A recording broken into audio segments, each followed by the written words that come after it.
Less than a week before the Switch 2 Direct, Nintendo blessed us with a full-fledged Nintendo Direct focused on games for the original Switch. Now, I'll be honest, I didn't expect this to happen. It sounded too good, and even after it was announced, I was still very cautious. The Nintendo Direct was set to be 30 minutes long, a whopping 15 minutes shorter than the typical 40 to 45 minutes. Plus, with the Switch 2 Direct being so close, and with it expected to be the biggest and best Nintendo Direct yet, I expected this one to be filler. Nintendo needs to get all of their boring or mediocre announcements out of the way before the Switch 2 Direct so that it can be all killer, no filler. But at the same time, we didn't have any games lined up for the original Switch. With Xenoblade Chronicles X Definitive Edition finally being released, we no longer had a release date for any of Nintendo's games for the original Switch, which was already bad since there were only 2 of them. Nintendo fans are impossible to please, so they're always disappointed after a Direct, but I was expecting this one to really disappoint. That's why I ended up finding this Direct to be quite alright. It was cool seeing the Dragon Quest 1 and 2 remake, but we had already seen that in the last Nintendo Direct, and we didn't get a release date, and to be honest, I'm not a big Dragon Quest guy, so it didn't really do much for me, but I'm sure plenty of people will be crazy excited about that. The first few games were cool, but just like Dragon Quest, they didn't really stick out to me. There was a Metroidvania game that's based on Pac-Man, which I think is an interesting idea, but just because you can doesn't quite mean you should. So overall, I think the first few games were interesting, just not something I'm jumping up and down for. I'm sure somebody else will be super excited for these games, but I'm not particularly crazy for the announcements. I definitely have to try those games out sometime though.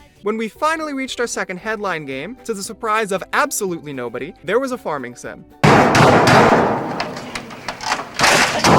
I know a lot of people like Story of Seasons, but man, it was kinda disappointing. It really hammered home the idea that this Direct was simply meant to get all of the filler out of the way before the Switch 2 Direct. That was, until we got the third headline game. Metroid Prime 4, baby!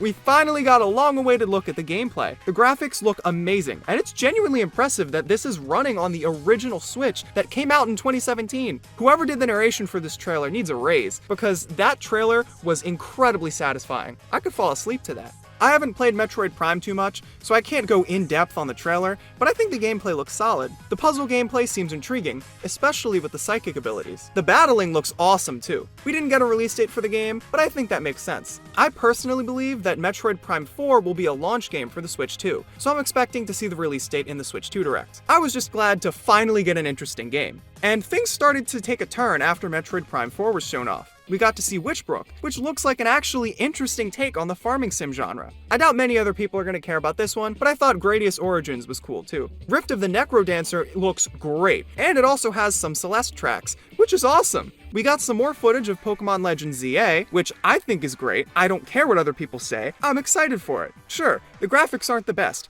but they weren't so great in Legends Arceus either, and that game was amazing! As long as the game runs well, that's all that really matters to me. The day and night transformation looks like fun, and I can't wait to find out more about it. And we got some more gameplay, which never hurts, I think that's cool. We didn't get a release date, which was a bit of a bummer, but hey, any new footage is a win to me. Next, Nintendo showed us a brand new Rhythm Heaven game. It's gonna be a while until we get to play it though, since it's coming out in 2026. I love me some Rhythm Heaven. Just from the trailer, the soundtrack seems amazing, and the gameplay seems fun as ever, so I'm definitely looking forward to it, even if it's gonna be a while. After Rhythm Heaven, Nintendo showed us virtual game cards, which I did not expect to see from Nintendo. Virtual game cards make it easier to transfer digital games between consoles. I'm sure this will be incredibly useful when the Switch 2 comes out, and it's already useful to the people that own multiple Nintendo Switches. Not only that, but you can lend digital games to other people. I never would have expected Nintendo to make such a pro-consumer move. Of course, it has some limitations, like how the games can only be lent out for 2 weeks, but still, this is an awesome feature. It's bridging the gap between physical and digital games, and I love it. I know plenty of friends that really only use digital games, so now we can finally share games with each other. And we won't have to wait long to try out the feature, since virtual game cards are coming out in April. Nintendo ended the Direct on an insanely high note, for me at least. No way!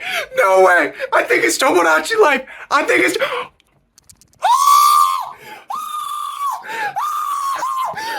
shit! Oh my gosh!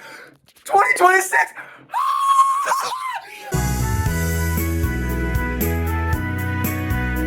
Tomodachi Life Living the Dream was announced for 2026. I've been waiting for a Tomodachi Life game for years. You don't understand. The nostalgia I have for Tomodachi Life is insane. I used to play it all the time, but even outside of the nostalgia, it's an incredibly fun game. I love both hoes, and second one juicy, just having fun.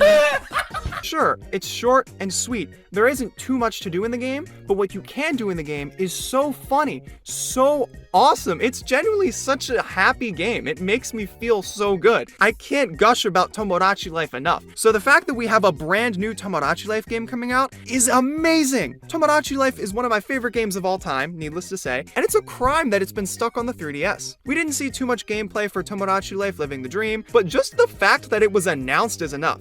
It sucks that I have to wait until 2026 to try it out, but hey, I've been waiting for 10 years for a new Tomodachi Life game. What's another year? They still had one more announcement up their sleeves though. This one wasn't a game. Nintendo announced Nintendo Today, which is a news app that will provide more streamlined news about Nintendo stuff. I think it's a great idea as long as they do it right. It will have standard news like Nintendo Directs and game announcements, which we've gotten anyway, so that won't really convince me to download the app or even use it. What will though is the exclusive content that Miyamoto said it will have. He specifically mentioned that there will be news about the Switch 2 every day until it's announced, starting after the Switch 2 Direct, and there will also be little goodies based off of the different games that have been coming out lately. I've been a little disappointed by the lack of support for Nintendo Music, so I'm hoping that they learned from their mistakes and they give this app loads of content to keep me coming back. Overall, the Nintendo Direct was good. It started out slow, but it definitely picked up as the show went on. I just about had a heart attack when Tomodachi Life was announced.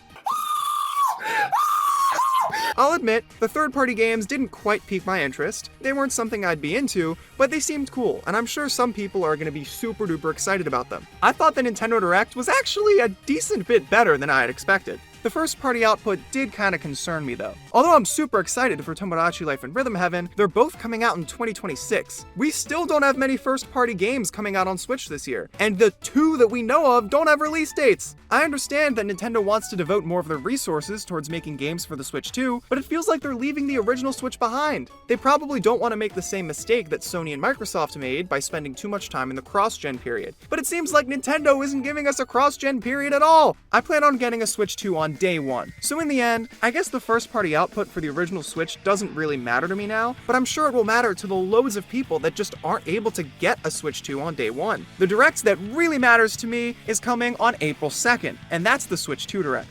Today gave us a great Direct to hold me over until next week. We don't have much longer until we finally learn about Nintendo's real plans for 2025, and I'm incredibly excited to see.